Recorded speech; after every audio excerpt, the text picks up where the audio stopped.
Hello there everyone, welcome back to our channel. In today's video, you are going to see how to delete everything in your PC or laptop. Yeah, I mean everything. So if you want to do it, you just mean to reset your PC or laptop, whatever you're using. So for that, you have to go to your settings and go to home and search for recovery options. And under the recovery option, you can see an option reset this PC.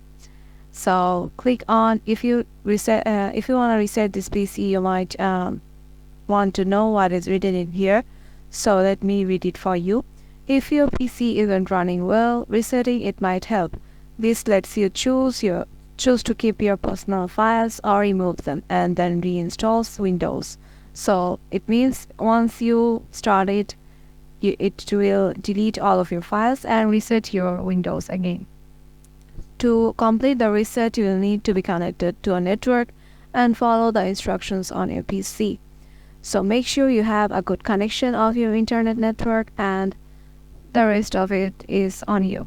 So click on Get Started, and here you get two options. One is Keep My Files, and Keep My Files means it will remove apps and settings, but it will keep your personal files.